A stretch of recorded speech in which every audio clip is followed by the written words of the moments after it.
Wih, Nah, rajin lo ya Koko satu ini.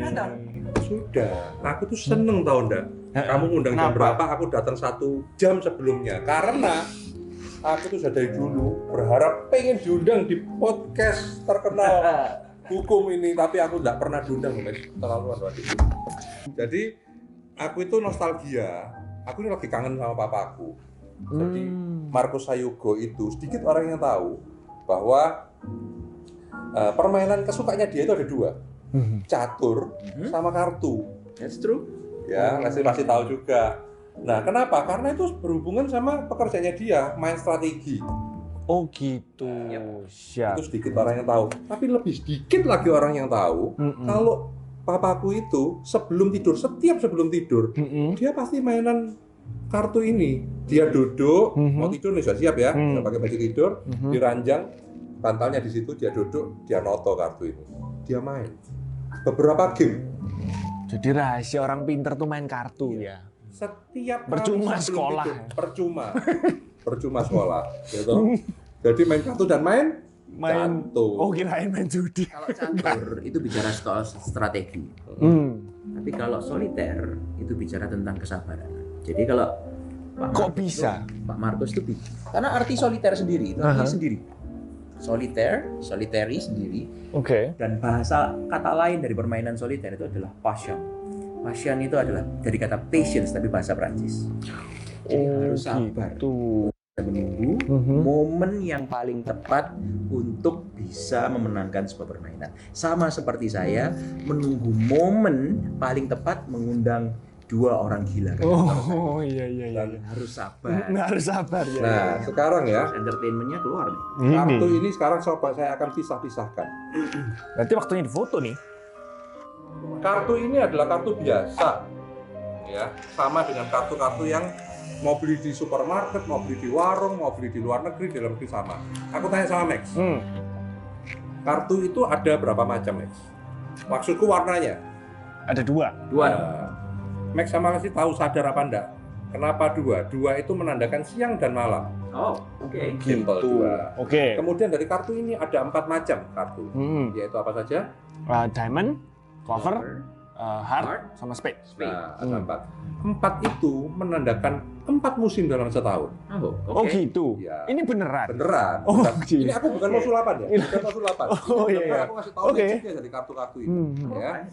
Dan kemudian di satu jenis misalnya heart atau scope itu total ada 13 totalnya.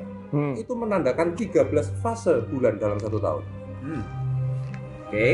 Make Jumlah sense. Ada kartu filosofinya ini kalau ya. dihitung semuanya jumlah kartu di sini itu ada 52. Itu. Hmm. Ya, itu menandakan 52 minggu dalam 1 tahun. Dalam 1 tahun. Oke. Dan setiap kartu ini ada angka-angkanya. 9, 7, 5, 3 dan sebagainya. Itu kalau ditotal semuanya, percaya apa enggak jumlahnya adalah 365, menandakan 365 1 hari. 1 tahun dalam Ya, dalam 1 1 tahun. tahun ya. Oke, saya pisahkan sekarang yang angka-angka. Yang gambar, sorry. Saya pisahkan sesuai dengan keluarganya masing-masing. Keluarga. Nah, kalian masih tahu ya, di setiap jenis ini pasti ada ace, ada king, jack, sama queen. Ya. Oke. Semuanya ini ada cerita-ceritanya. Sekarang saya bikin yang simple. Kalau tadi aku sudah sempat ngomong tentang keluarga, kita sebut semua yang king itu adalah ayah. Ayah.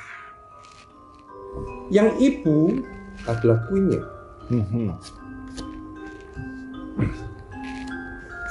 Kemudian dia punya anak, sebut saja Jack. Dan keluarga ini punya penjaga. Oke. Kita buat aja as yang jaga ya. Oke. Sekarang sudah berkumpul sesuai keluarganya. Ya.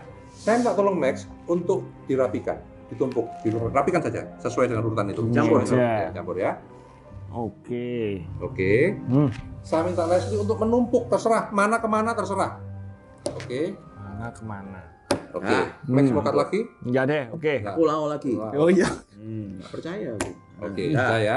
Nah, kalau pesulap kan selalu gini. Nah, saya sekarang Iya. akan pakai caranya sulap Wes. ya, supaya tidak ada yang disembunyikan sini. Meskipun yang saya mainin ini bukan sulap. Sekarang lihat. Watch carefully apa yang saya lakukan. Sekarang akan saya bagi lagi. Urut saya akan urutkan.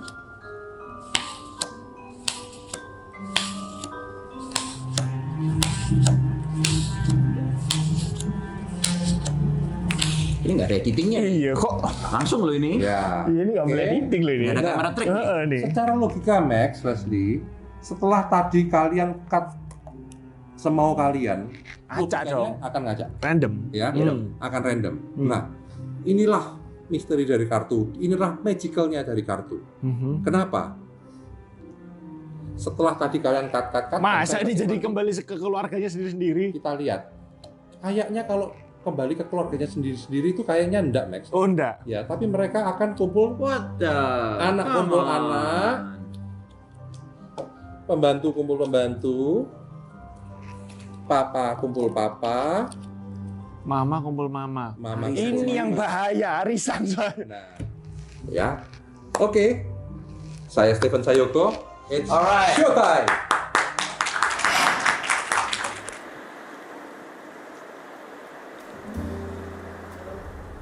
World Art Day atau Hari Seni Dunia diperingati setiap 15 April. Itulah mengapa hari ini MSNA Law Firm mengundang 2 seniman hebat di kantor kami untuk bisa berdiskusi banyak tentang hukum atau tentang keseharian dalam dunia pekerjaan mereka sehari-hari. Hari ini kakak saya, saudara saya, Stephen Sayoko, Commander-in-Chief dari Sayoko Incorporated, event producer, salah satu event producer tertua di Indonesia mungkin ya saat ini, dan juga renowned photographer, videographer, saudara saya Maximilian John, lead artist dari Moir Photo and Video. Luar biasa, 2 orang hebat, kita kasih tepuk tangan. Disebut Orang hebat, namanya. hebat, Iya. hebat. Tapi grogi saya langsung kak. Sebelum saya berubah pikiran ya, tolong dijaga pikirannya ngomongnya supaya daripada saya berubah pikiran. Anyway, kenapa sih hari ini kita sekarang ada di sini kita ngobrol-ngobrol? Karena banyak masukan dan banyak orang, teman saya juga banyak teman seni ya. Seniman itu kebanyakan itu merasa takut atau merasa aduh nggak mau berurusan sama hukum, Betul. ya kan? Betul. Aduh, kalau sudah kita ini urusannya hal-hal yang sifatnya seni, beautiful, artsy, gitu kan? Betul. Tapi kalau hukum itu kesannya serius, melulu, nggak menakutkan, atau mungkin stigma negatif banyak yang lainnya. Tapi sebetulnya kita ini saling berkaitan. Dalam melaksanakan pekerjaan saya sehari-hari sebagai seorang lawyer, berbicara, bernegosiasi itu juga pakai seni. Nggak bisa saya melulu pakai hukumnya apa, terus kemudian saya pakai. Harus ada seninya. Seni dalam berbicara, seni dalam menyampaikan pendapat, seni dalam menulis. Dan juga. Iya juga. Dan dalam dunia seni, itu juga ada kaitannya sama hukum. Jangan pikir dunia kita ini nggak saling bersinggungan. Iya. Ya kan? Pasti nanti kalau kita akan explore lagi ada banyak masalah-masalah dalam kegiatan pekerjaan kalian sehari-hari. Pasti juga akan ada bersinggungan dengan hukum. Mungkin ada yang berantem, mungkin ada yang tanya, ada yang bermasalah dengan kontrak dan lain sebagainya. Ada yang bersinggungan. Nah, itulah kenapa kita semua sekarang ada di sini. Ayo kita sekarang diskusi tentang hukum yang ada kaitannya dengan seni, seni di dalam hukum, atau hukum yang berinteraksi juga dengan seni. Oke. Suka Let's go with Stephen Sayoko, my brother. Oke. Jadi Gimana? Jadi yang dikasih tahu tuh memang benar tadi bahwa sebagian besar orang entertainment itu ada yang memang takut sama hukum, malas berhubungan sama hukum, atau kondisi yang membuat dia akhirnya mosok sih ada hubungannya antara seni sama hukum. Contoh aja, aku kalau ada kontrak sama klien, kontrak itu kan ada pasal-pasalnya. Yeah. Mereka selalu ngomong, Stephen ngapain sih kontrak ini? Aku ini kesini mau seneng-seneng. Ngapain kok ada begini, kalau nggak bayar begini, kalau begini. Jadi itu buat dilema, akhirnya ya sudahlah, ada beberapa orang yang minta disimplify kontraknya. Nah, aku mumpung ada di podcast ini, itu aku mau nanya, kira-kira ada nggak sih perlindungan hukum untuk entertainment di Indonesia. Oke, jadi entertainment loh. Iya. Nah ini di luar negeri ini satu hal yang sangat sedang berkembang, bahkan ada penelitian khusus banyak tentang entertainment law. Di Indonesia sendiri sebetulnya kata-kata hukum hiburan, dunia hiburan itu sebetulnya per se nggak ada. Jadi secara spesifik undang-undangnya itu nggak. Tapi bukan berarti nggak ada undang-undang atau hukum yang mengaturnya. Jadi kalau kita bicara tadi, Steven juga sudah sempat ngomong tentang tulis kontrak sederhana apa enggak, itu ada hukum yang mengaturnya. Nah kita harus ingat, kita dalam dunia hukum kita itu sepakat itu bisa lisan bisa tertulis. Nah ini banyak orang yang jadi kita sekarang shake hand nih, kita salaman, nah itu selama ada saksi ya itu jadi bukti ya, kesepakatan itu bisa lisan bisa tertulis. Kenapa kok perlu ditulis? Supaya tidak ada interpretasi yang berbeda. Jadi hukum yang baik, kontrak yang baik itu kontrak yang nggak boleh diasumsikan. Meskipun maunya senang-senang, tapi kalau misalnya nanti ternyata ada sesuatu dalam pelaksanaannya, misalnya ada yang nggak hadir atau terjadi sesuatu, ada elemen pesta yang nggak sesuai dengan harapan dan lain sebagainya, itu harus ditulis dengan tegas dan jelas. Saya ngelihat di Saya Go Incorporated ada beberapa kontrak yang sudah saya sempat lihat juga dan it's good ya. Simplified, tapi juga jelas mengenai hak dan kewajiban dari masing-masing pihak. Nah, itu menurut saya penting juga untuk orang tahu. Selain dari kontrak, dari hukum kontrak, dalam seni itu juga, dalam entertainment ini juga ada yang namanya ada seni rupa, seni tari, seni lain-lainnya. Dan itu semua ada perlindungan hak cipta dari setiap kegiatan yang dilakukan. Cipta. Fotografi misalnya ya, setiap kali foto, tadi saya ngelihat Max, foto nggak? Foto motret ya? ini Coba hasilnya lihat. dong. Nah ini ada hasilnya kan. Wow, ini bisa terjadi dalam waktu sekejap. Tadi motonya langsung. Kapan perlindungan foto ini terjadi? Saat Max cekrek fotonya keluar, hasilnya ada perlindungan hukum hak cipta yang terlindungi secara otomatis. Automatic protection atas hasil karya foto ini. Jadi meskipun saya ambil kamera yang sama dengan angle yang sama, lighting yang sama, hasilnya bisa beda. Itu copyright-nya di mana? Di yang motret atau di saya? Di Max. Tetapi ini that's a good question. Tetapi untuk bisa mempublikasikan foto ini harus izin dari yang difoto. Kapok muka apa? Oh masih gitu? Ayo, harus izin. Kak, ya udah buat kakak aja. Daripada kamu itu. Ya gini loh, orang seni gini, males kita hukum. Udah lah, ambil aja lah udah. Jadi undang-undang hak cipta itu bilang kalau itu membuat foto tentang potret seseorang harus dilakukan pempublikasiannya harus izin dari orang yang difoto. Oh berarti kalau walaupun saya yang motret, kalau Koko ini nggak setuju untuk saya posting, saya publish gitu? Ya, you can say no. Oh. You can say no. Ya, makanya harus izin. Ya, izin itu juga harus secara tegas. Mau lewat WA, mau lewat surat, mau lewat omongan atau apapun, tapi cari yang bisa dibuktikan. Jangan nanti dia kasih izin terus suatu saat. Oh enggak tuh saya nggak pernah kasih izin, kan dia kena problem. Zaman sekarang memang screen capture itu lebih bahaya daripada apapun ya. Karena undang-undang ITE itu sudah dianggap sebagai alat bukti. Jadi berarti kontrak itu perlu ya, lebih perlu daripada. Absolutely. Nah, aku mau tanya berhubungan sama kontrak. Nah, kebanyakan klien kita ini sebagian besar itu ada di luar kota atau juga di luar negeri. Nah, kontrak itu ada. Seberapa pentingnyakah kontrak itu ditandatangani dengan tanda tangan basah atau digital dan juga meterai bagaimana kekuatan hukumnya? Oke. Yang paling gampang dulu deh. Meterai itu tidak mengesahkan sebuah perjanjian. Dia hanya memenuhi biaya meterai itu memenuhi kewajiban perpajakan. Ya, gampangannya seperti itu ya. Tapi meterai ada atau tidak ada meterai itu tidak mengesahkan sebuah perjanjian.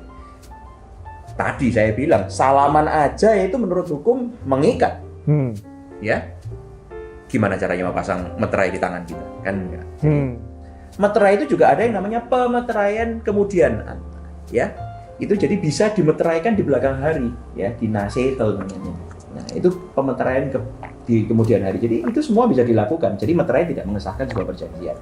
Tetap mengikat para pihak. Nah, tetapi kalau ada orangnya tadi misalnya di luar negeri itu bisa ditandatangani secara sirkuler atau secara terpisah, itu bisa dilakukan di bersamaan.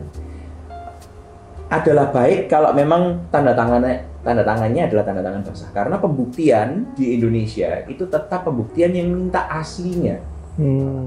untuk ditunjukkan di depan hakim. Kalau memang terjadi dispute nanti di kemudian hari. Tapi kalau memang tidak bisa dilakukan secara elektronik, harus ada kesepakatan, ditulis di dalam perjanjiannya. Kesepakatan ini ditulis secara elektronik, disampaikan melalui email sekian. Harus dirincikan kalau itu di luar negeri. Nah, itu bisa. Ya. Ada ketentuan di luar negeri. Kalau misalnya tanda tangannya di luar negeri, apakah berlaku di Indonesia? Itu juga ada beberapa pertanyaan seperti itu. Ya. Nah, itu kalau zaman dulu itu harus dilakukan di hadapan pejabat konsuler di negara ditandatanganinya dokumen tersebut. Tapi kalau sekarang ada sistem yang namanya apostille. Ya, tulisannya apostille, bahasa Perancis bacanya aposti. Nah, itu bisa dilakukan lewat notaris yang ada di luar negeri. So, perjanjian itu sangat simple. Tapi nggak usah dibikin complicated. Yang penting apa? Cari lawyer. Cari notaris, cari lawyer yang bisa memahami ini, serahkan sama ahlinya. Sama seperti saya kalau mau foto ya, saya nggak, walaupun sekarang kamera semakin canggih, ya kan? Cari fotografer, ya kan? Bagian gua itu loh. Sekarang meskipun orang pikir IO itu gampang, cari vendor kanan kiri asal comot, tapi yang orkestranya untuk merangkai ini menjahit ini semua. Butuh fotografer. Iya. Oh iya, betul IO. Produser. IO. Ya. Ini ya, gitu kira-kira. Menjawab pertanyaannya. Sebentar. Oh iya. Saya. Gantian. Dia enggak sabar. Saya enggak sabar nih. Ya. Oke. Tadi kan Kakak sempat mention tentang hak cipta. Nah, dalam sebuah project, dalam project saya sih biasanya saya itu kan menangkap momen orang menikah. Di mana momen tersebut itu kebanyakan hanya terjadi split second dan nggak bisa diulang. Oke. Gitu loh. Berarti kan otomatis saya itu nggak bisa bekerja sendirian. Nggak mungkin sendirian. Nggak mungkin sendirian. Banyak. Betul. Saya harus ngambil dari beberapa angle di waktu yang bersamaan. Otomatis saya punya tim di situ. Nah, bagaimana bunyi hukumnya atau bagaimana seharusnya atau sebaiknya kalau tim saya itu juga mengupload hasil jepretannya mereka. Padahal mereka itu hari itu lagi under nama saya, gitu loh. Okay. Itu gimana?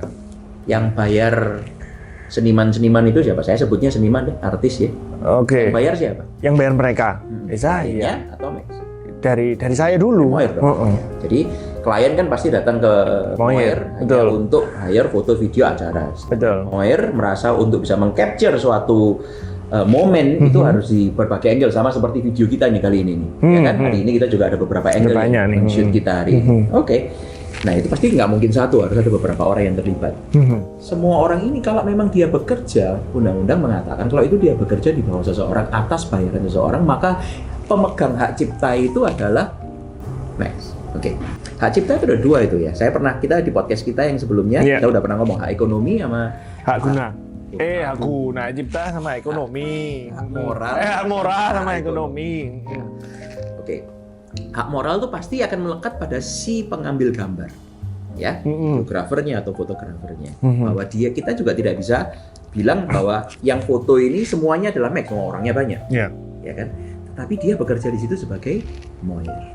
Kalau dia bekerja sebagai moir, maka untuk bisa mengupload foto, video dan lain sebagainya harus izin moir. Itu menjadi satu hal yang memang harus dipahami. Oke. Dan itu harus ada di dalam perjanjian kan. Max bayar itu juga ada, nggak mungkin bayar cuma bayar uang kan, pasti ada kesepakatan yang mengikatnya, ya kan? Oh, kamu hire di acara sekian dan pasti ada dokumentasinya, entah itu dalam bentuk kontrak, baik itu lisan tertulis dalam bentuk apapun, ya kan? Tapi kan ada kesepakatan yang sudah dibuat antara Max sama fotografernya kan? Iya. Ya, dan itu fotografernya tunduk sama Max. Gitu. Berarti sebenarnya kalau tak simplify, boleh ngupload, tapi mereka harus izin dulu. Karena kalau mereka melakukan itu seolah-olah hasil karyanya dia sendiri, maka itu bukan hanya melanggar hukum, tapi dia juga melanggar etikanya. Sekarang saya nanya nih sama Max, meskipun ada fotografer itu diletakkan di satu poin tertentu, satu titik tertentu, yang nyuruh dia ke sana siapa? Saya. Max kan? Berarti yang mengkonsep gambar ini, misalnya katakanlah es coklat ini, terus idaman hati ini. Yes. Ada dari kanan dan dari kiri untuk bisa mengambil gambar yang sempurna dari es coklat ini. Ya, yang mengkonsep siapa? Saya biasa. Itu ada copyright-nya. Oh, begitu. Idea sekedar sebuah ide itu tidak terlindungi kalau tidak diwujudkan. Tapi di saat kita punya ide, planning, gambar, skenario, kalau itu diwujudkan maka itu ada copyright-nya. Oh. That's your copyright. Kalau dia bilang seolah-olah bahwa ini adalah hasil karya saya sendiri tanpa campur tangan orang lain, ya itu yang nggak boleh. Melanggar hak moralnya Max. Sebaliknya Max juga bilang ini adalah karya tim saya untuk bisa mengambil gambar yang sempurna seperti ini. Ya, bukan nggak bisa. Oh ini semua saya nih. Menepuk dada saya sendiri. Gitu, ya. Nggak bisa. Alright. Answer your question? Iya. Terima kasih Kakak. Iya. Lumayan konsultasi gratis. Ini biayanya jam-jaman loh ini konsultasi. Nah, tapi kita diskusi aja hari ini, kita santai aja. Bukan hanya gratis, kamu ada di sini nanti juga ada uang transport. Siap-siap. Es coklatnya saya yang belikan. Oh iya. Enak. Enak banget. Lebih enak lagi ada nasi padang. Ngode. Habis ini kita makan. Aku tanya Steven lagi, mau tanya apa? Yang pernah terjadi beberapa kali di acaraku, itu ada vendor atau performer yang dia tidak hadir. Oh, wah. Alasannya macam-macam. Kayak bukan saya loh yang pasti ya itu. Covid. Enggak, bukan. Macam-macam. Alasannya macam-macam dia. Ada yang katanya banjir pas di Jakarta, jadi nggak bisa menjangkau airport. Ada yang bilang pesawatnya delay. Karena ketika pandemi kan memang pesawat kacau, jadi dia harusnya datang pagi, flight itu hari itu tidak ada, adanya langsung dilempar sore, tidak nututi sampai ke venue. Performer atau vendor itu ada yang tanggung jawab, ada yang tidak tanggung jawab. Kalau yang tanggung jawab dia berusaha mencarikan, tetapi meskipun mencarikan tidak memecahkan solusi. Karena apa? Kliennya ini udah tahu, sudah fanatik harus pakai dia, gitu. Nah. Ketika dia tidak datang, otomatis IO harus menyampaikan ke klien. Marah sekali kliennya dan dia tidak mau tahu. Apalagi dia bilang, yang nyuruh pakai vendor ini kamu loh, IO loh, sesuai dengan saranmu loh. Ceru. Nah, sekarang dia tidak datang. Ceru. Nah, ini pernah terjadi nggak? Dia pernah lakukan itu? Enggak. Sampai saat ini tidak pernah. Jangan sampai, jangan belum jangan. Jangan Tapi sampai. apa yang disampaikan ini quite interesting karena apa ya? Banyak orang bilang kerjaan IO itu gampang. Ternyata ada polemik seperti ini. Karena bagi saya secara hukum yang wajib untuk mendatangkan vendor atau performer itu kan memang itu. Klien, kalau saya jadi klien, saya kontrak sama Sayogo harus bisa mendatangkan. Kalau nggak bisa datang dengan alasan banjir kayak atau apa kayak apapun itu, yang saya tuntut pasti IO-nya. Absolutely, so harus hati-hati juga jadi IO. Tetapi, terus bagaimana perlindungan hukumnya untuk IO? Nah, IO ini sama vendor-vendor sama performernya ini ada kontraknya juga nggak? Harus ada. Dan itu ada klausula yang menentukan bahwa kalau misalnya kamu nggak hadir, menyebabkan kerugian sama klien, dan klien menuntut IO, maka seluruh biaya ini, termasuk biaya hukum, biaya pengacara, dan lain sebagainya, untuk menanggung kerugiannya dari CEO, itu menjadi tanggungannya si vendor. Nah, makanya jadi vendor, jadi performer, jangan gampang-gampang lagi pusing, nggak mau datang. Enak. Turunnya CEO, bisa gitu ya. Anda bisa dituntut, Anda bisa digugat karena nggak hadir. Kok nggak hadir? Saya pernah masuk koran zaman dulu, ada MC, kita nggak perlu sebut namanya, salah sebut, ingat nggak? Oh iya. Salah sebut namanya. Ya kan? Apalagi biasanya kan harus nyebut kalau wedding nih ya, ada keluarga laki, keluarga perempuan tuh, yang bayar keluarga laki misalnya atau keluarga perempuan yang bayar disebut duluan gitu kan ya. Saya juga nggak paham sih dengan konsep itu, tapi ya MC saya ingat MC itu kebalik. Jadi sudah diwanti-wanti sama keluarga sama IO, ini yang bayar pihak laki. Jadi ngomong ini dulu. Harus pengantinnya sama orang tuanya laki dulu yang disebut. Sudah diwanti-wanti kayak gitu. Nah, salah ngomong terbalik.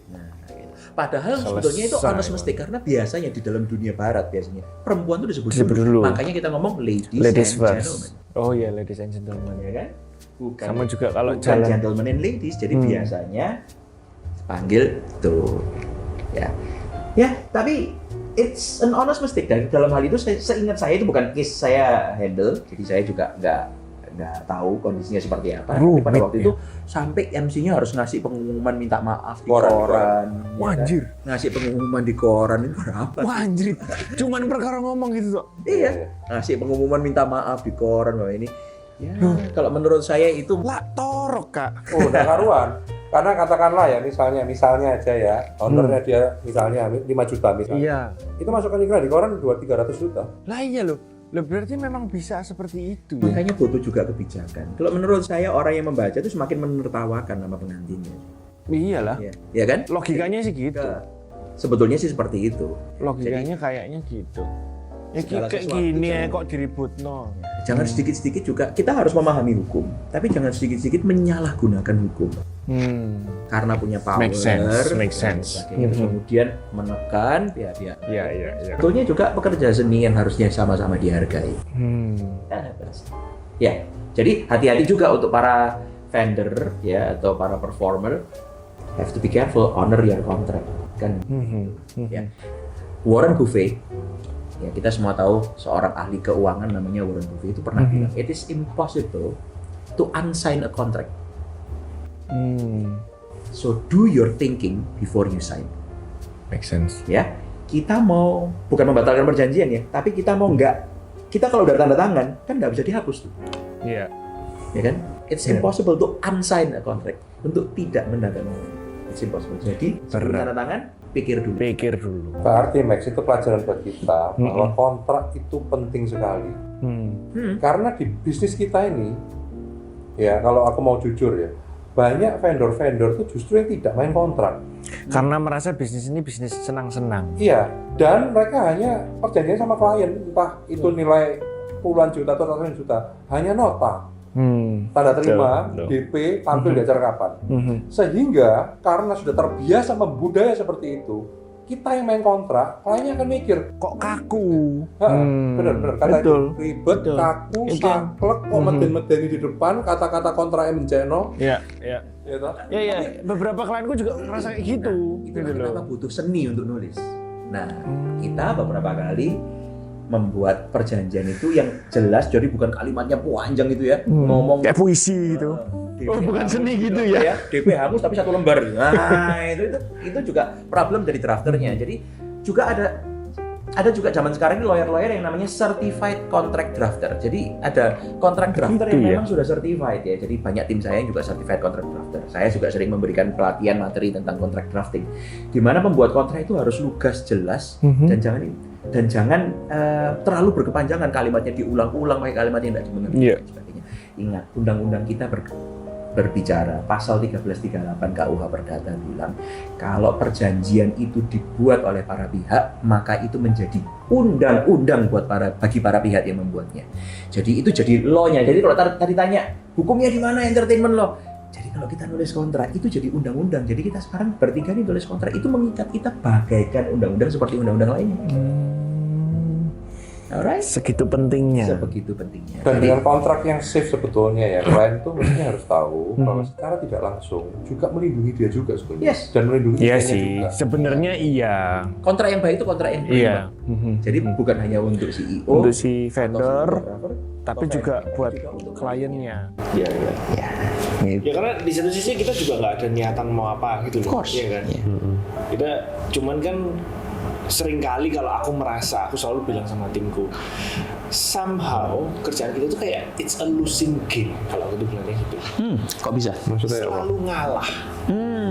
Karena kalau misalkan ada orang, nih misal nih ya, dia udah ngambil paket tertentu gitu, ternyata tiba-tiba dia mau ganti paket, gitu, yang mungkin nominalnya turun atau bagaimana lah, yang seharusnya kan kayak dari peraturan kita itu, ini nggak boleh kayak gini, dan itu sudah ditulis di kontrak gitu loh. Terus ngamuk kliennya. Ngamuk. Karena kamu bilang nggak boleh. Betul. Aku ngalami sih.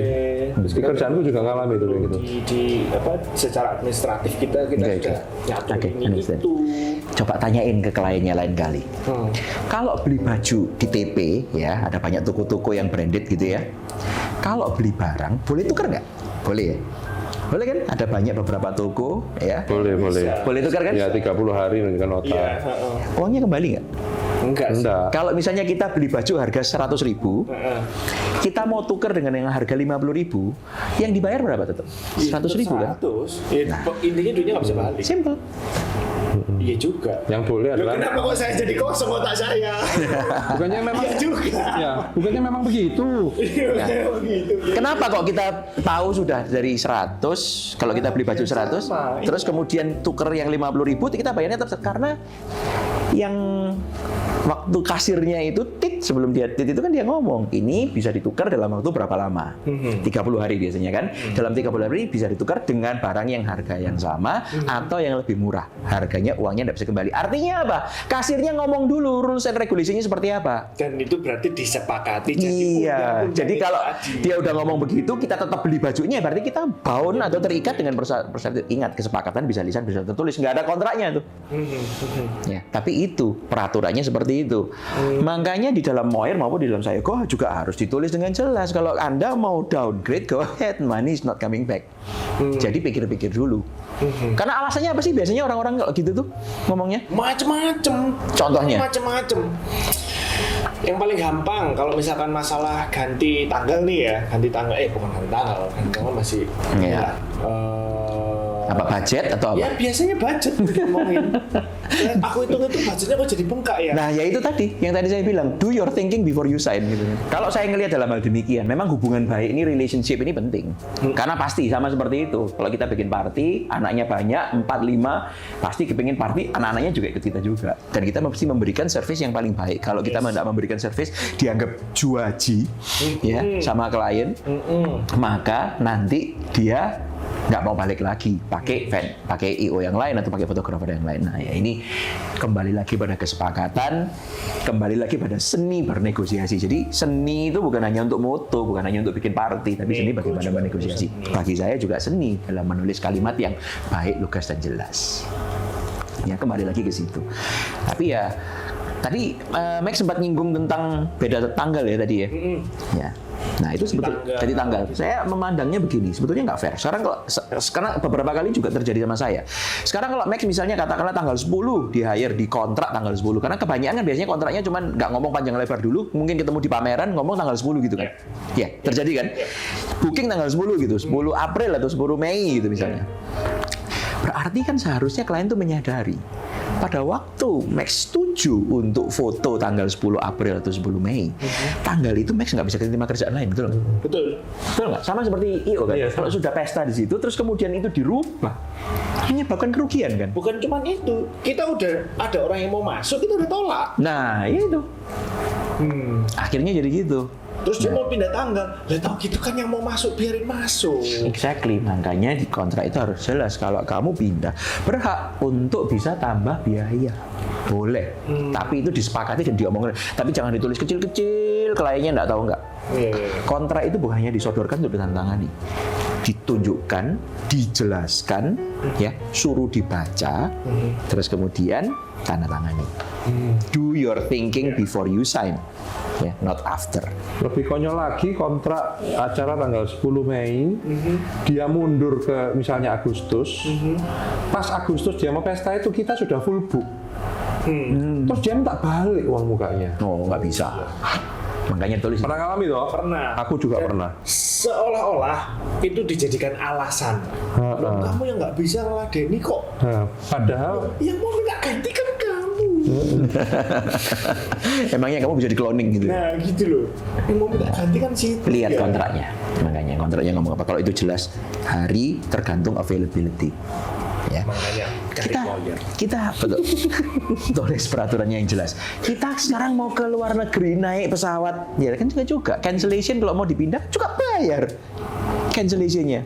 Iya kan? Ada biaya cancellation masuk terus ya benar. Iya kan? Kita mau pindah hari, oke ganti hotel. Kan hotel juga memberikan, tapi juga harus fleksibel. Jadi misalnya hotel kan juga bisa mau cancel berapa hari sebelum datang, no show, ya kan?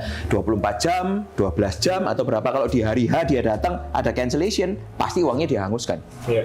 Ya, jadi ketentuan seperti itu sampaikan dengan jelas. Itu bisa. Dan itu hak. ya. Dan nggak bisa yang namanya klien siapapun itu merasa bahwa dia yang punya acara, ya semuanya ini jadi budaknya dia gitu. Nggak bisa. They are all professionals yang punya hak dan kewajiban yang seimbang, ya, antara klien dengan profesionalisnya. Makanya saya menyebut para event producer, event organizers, fotografer, videografer, florist, decorator, siapapun itu, they are all artists. Mereka melakukan ini sebagai sebuah profesi, sama seperti lawyer, dokter, dan profesi-profesi lainnya, psikolog dan lain sebagainya. Ya, karena profesi-profesi dalam dunia masa depan ini akan semakin berkembang. Terus menerus berkembang, ya kan? Kamera mungkin sudah ada dari kamera yang biasa sampai ada kamera mirrorless, bahkan ada kamera-kamera yang canggih, bahkan kamera yang terbaru bisa sampai 200 megapiksel kamera handphone, ya kan? Tapi kan tetap membutuhkan siapa artis yang ada di belakangnya untuk bisa memfoto.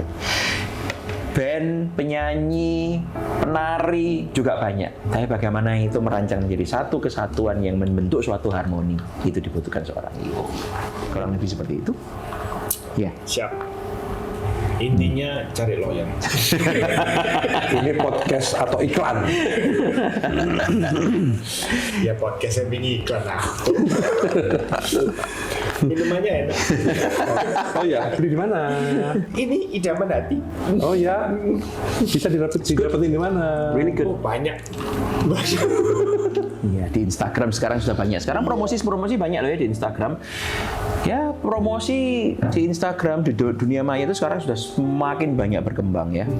Bahkan pada waktu masa pandemi saya tahu saya kok bikin pesta online gitu kan. Pernah kan? Iya. Wow. Nggak pernah dibayangkan. Iya. Terus fotografi pada waktu masa pandemi dulu saya ngelihat yang Max tuh foto halu-halu. Iya. Fotonya lewat virtual. Wah, luar biasa. Virtual. How we survive the pandemic. Iya. Yang saya yakin sekali pasti dunia masa pandemi itu sangat berpengaruh dalam bagi para seniman. Intinya itu sebenarnya didapat dari teman-teman sih, ini bukan saya ya, teman-teman. Banyak yang VCS itu loh, Kak. Not explaining what that is. Video conference stories. Iya, betul. Nanti kita bahas ini di podcastmu ya. Oh, iya, siap. Ya, Please, undang don't do saya. it here. Ya. Selesai. Sulit. Oke. Pokoknya ya silakan pakai aja. Sudah kontrak sudah, sekarang masalah payment. Oke. Ya. Nah, apa lagi payment ini? Payment itu aku nggak tahu kalau IO lain, tapi kalau di Sayogo kita menerapkan sistem cash in advance. Bayar di depan. Ya, berarti bayar sebelum pesta berlangsung. Oke. Jadi pertama kali ketika kontrak ada uang muka, setelah itu nggak tahu kalau masih panjang ada terminnya, tapi kalau enggak ya nanti pelunasan katakanlah berapa hari sebelum hari H. Sudah kita lakukan. Oke. Nah, yang beberapa kali terjadi sudah lunas nih. Terus di hari H ada tambahan order atau add-ons. Misalnya, ngalamin juga nggak tuh? pasti ada. Kalau di aku, Fotografer misalnya bisa. Sama fotografer sih sebenarnya mungkin kalau di compare sama WO ya atau IO mungkin nggak angkanya nggak sebanding lah. Kita itu mungkin angkanya lebih kecil karena misalkan di lokasi nih lagi mau foto prewedding di lokasi, tiba-tiba terus ada izinnya. Tapi mungkin kliennya lagi Oke. Ini kaitannya sama izin. atau apa, terus kita kayak ya kita mesti bayarin dulu duit di sini, ya kan? Kalau Steven?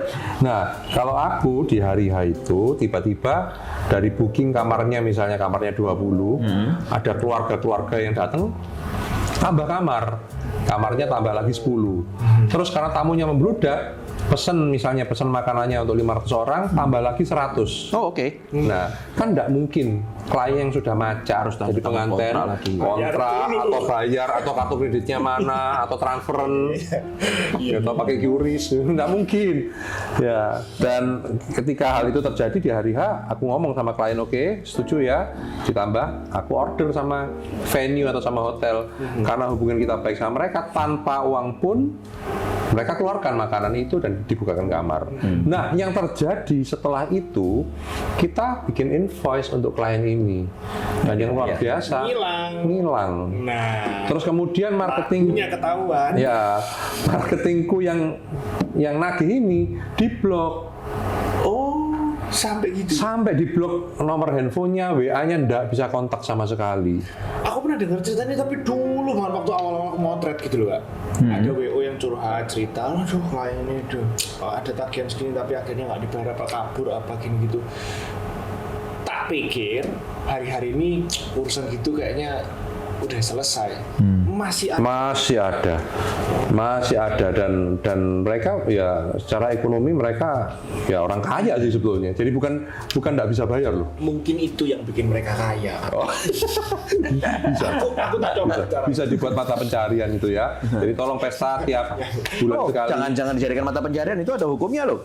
Itu ada hukumnya. Oke, nilainya berapa kira-kira?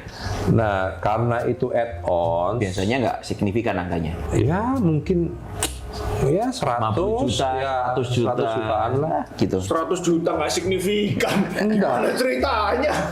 Ya itu bedanya kalau event sama foto. Iya. Oke. Nggak signifikan, guys. Oke. Saya bisa mengerti kondisi seperti itu bisa terjadi, dan kalau misalnya angka-angka seperti begitu untuk itu kemudian jadi masuk ke ranah hukum, terus kemudian itu digugat di pengadilan, harus hire lawyer. Yang gugatan kalau di Indonesia kita tahu sendiri ada pengadilan negeri, pengadilan tinggi, Oh iya. ya kan? Terus kemudian ada kasasi di Mahkamah Agung. Setelah itu masih ada peninjauan kembali lagi, bisa bertahun-tahun padahal kejar uangnya cuma 50 sampai 100 juta. Iya, kata nggak signifikan itu maksudnya kayak Itu gitu nggak tadi. signifikan. Atau gampangnya begini, kasih analogi lain. Mau ngambil kambing, keluarnya sapi. Iya, betul. Ya kan? Jadi akhirnya keluar uangnya lebih banyak. Akhirnya karena waduh kok nggak dibayar, gengsi, gugat-gugatan seperti itu sehingga menghabiskan waktu, tenaga, biaya yang berlebihan.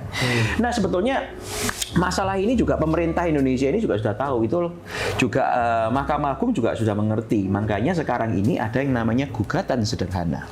Apa itu gugatan sederhana? Ya ini diatur dari peraturan Mahkamah Agung yang sudah ada sejak tahun 2015, terus kemudian diperbaiki lagi oleh peraturan Mahkamah Agung yang ada di tahun 2019.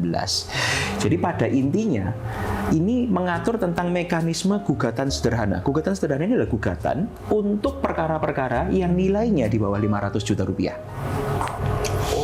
Nah, nilai di bawah 500 juta rupiah itu dianggap oleh Mahkamah Agung sebagai nilai bottom atau threshold untuk orang itu, wah kalau ini harus hire lawyer dan sebagainya, ini berat ini. Ya kan? Habis nanti ongkosnya, dia ongkos. Makanya ditentukan itu. Nah, itu bisa dilakukan dengan tata laksana yang sama. Saya nggak akan ceritakan panjang lebar mekanismenya, tapi itu untuk gugatan yang gampang pembuktiannya. Yang nggak rumit-rumit pembuktiannya. Jadi nggak harus membutuhkan ada saksi dan lain sebagainya. Tapi jangan sampai ini argumentatif atau sifatnya itu interpretasi. Makanya perlu kontrak itu tadi. Kalau kontraknya jelas, katakanlah yang paling gampang itu hutang piutang nih. Saya hutang sama Max uang 100 juta, kita tanda tangan perjanjian hutang piutang. Waktunya 1 tahun. Max nggak kembalikan uangnya 1 juta sama saya. Ya, katakanlah 1 juta rupiah kita utangnya ya. Nggak dikembalikan dalam waktu 1 tahun. Ya, makanya saya bisa ke pengadilan untuk minta itu. Dan itu proses gugatan sederhana itu berbeda dengan gugatan biasa, tidak ada bandingnya, langsung putus. Hakimnya pun tunggal, cuma 1. Nggak hakimnya 3. Selama ada buktinya jelas semua. Selama buktinya jelas. Makanya, kenapa buktinya harus jelas? Karena gugatan sederhana itu ada proses dismisalnya. Dismisal itu maksudnya apa? Jadi kita masuk ke pengadilan itu nggak sembarangan kita langsung gugat. Jadi kita menggugat seseorang, ada memasukkan surat gugatan sederhana, di situ nanti hakimnya akan melihat, dia akan mengkategorikan ini sederhana apa nggak sederhana. Kalau ini sederhana, maka masuk ranah sederhana, ya langsung dituntut, dibayar, orangnya dipanggil, bayar, selesai. Tapi kalau tidak sederhana, gugat biasa lama, panjang dan mahal. Lalu kuncinya di mana lagi? Kontraknya harus sederhana dan jelas. Makanya meskipun add-on, IO atau fotografer punyalah kontrak yang siap taken, dibawa di hari H. Mau add-on apa? Kasih aja belangko kosong. Ini ketentuan terms and condition-nya gini. Dia kan masih bisa tanda tangan meskipun repot. Tambah orang gitu. Tadi misalnya 500 tambah 100 gitu kan. tambah 100 peks lagi. Ya udah sodorin. You nggak sign, ya nggak saya keluarin. You sign dulu. Do your thinking before you sign. Dia tanda tangan, selesai, udah. Kuat. Nggak dibayar, gugat sederhana. Selesai. Gitu. Misalnya tambah banyak supaya nilainya nggak lebih dari 500. Ini saya kasih trik nih. Misalnya nambah makanan, kontraknya sendiri. Nambah performer, kasih kontrak sendiri. Pecah kontraknya. Jadi yang nggak dibayar yang mana tuh?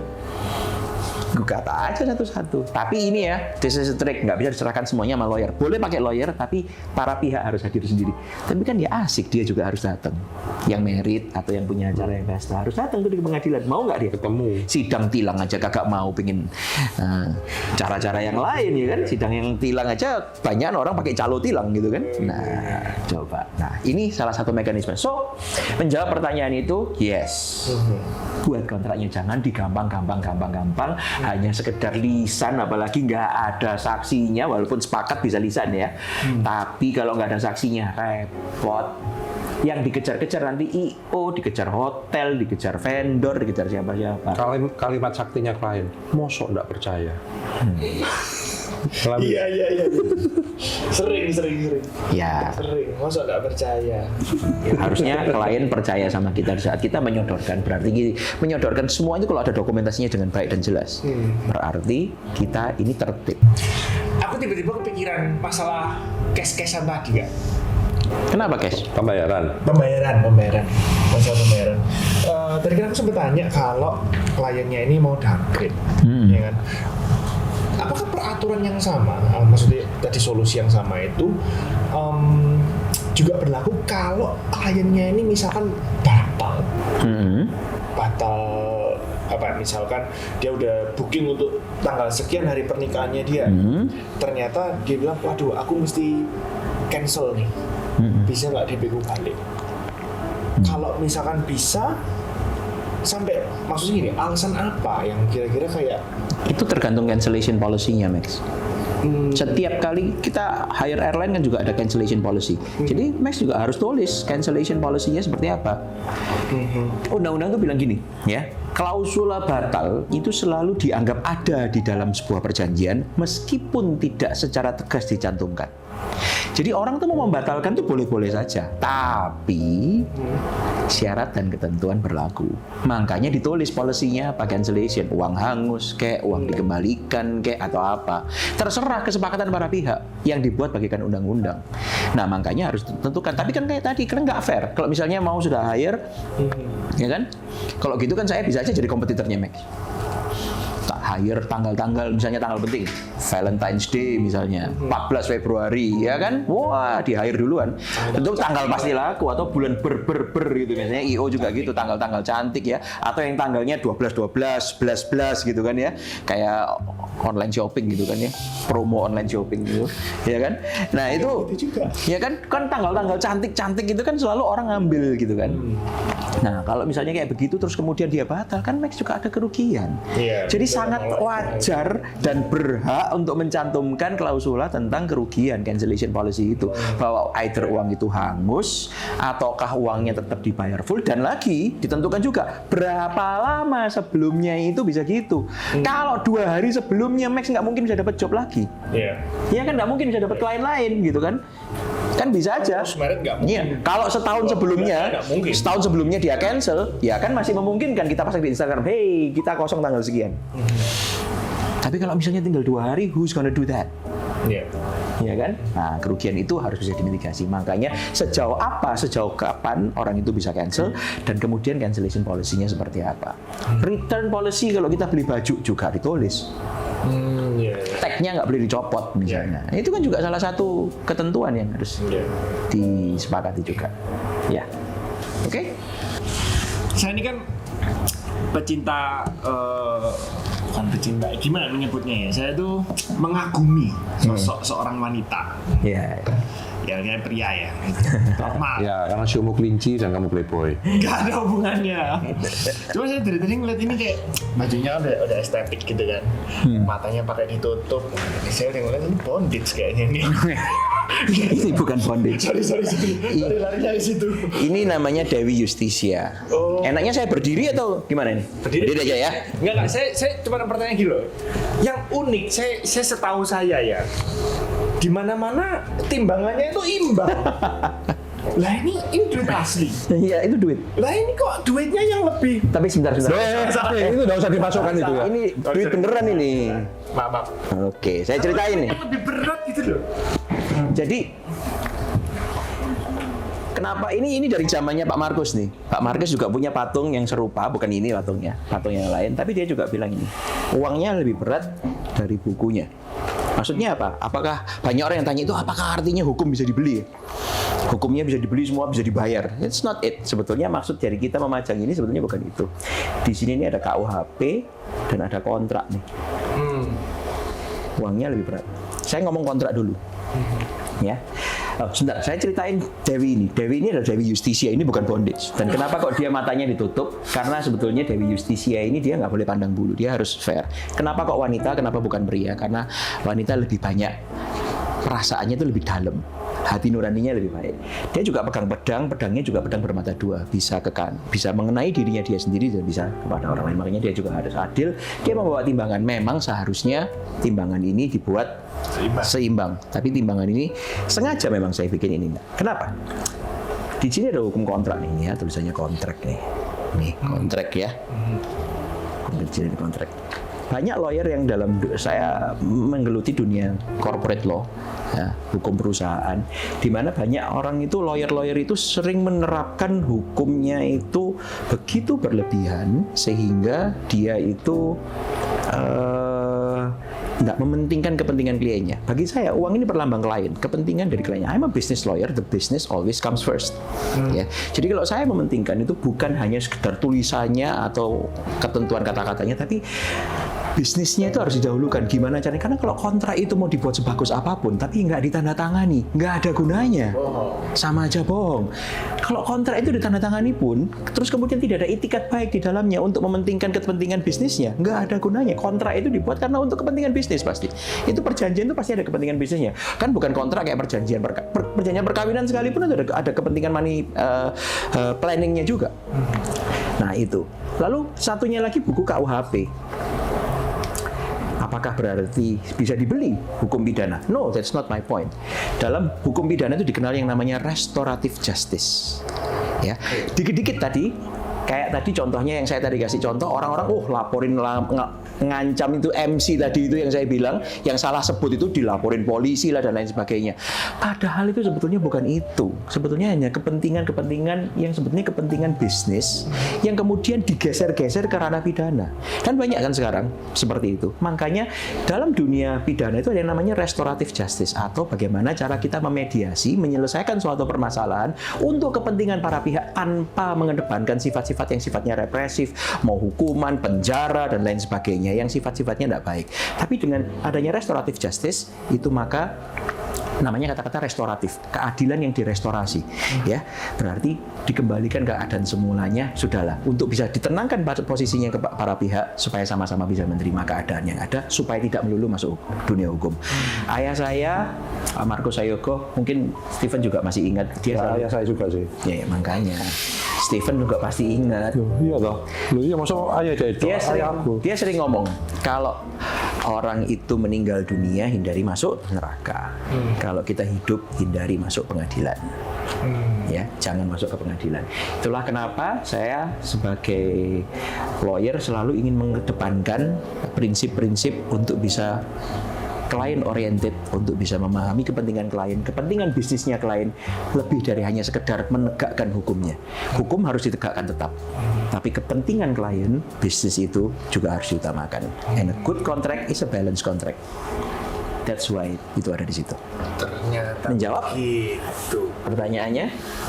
Menjawab. Oke, tapi so far sekali kita belum wifi nih dari tadi. Iya nih, ayo. Ayo kita wifi. Ayo. Semuanya, ini adalah hari yang cukup menyenangkan. Kita bisa berdiskusi sebentar mengenai apa itu hukum dalam dunia seni, hukum di dalam seni, dan seni di dalam hukum.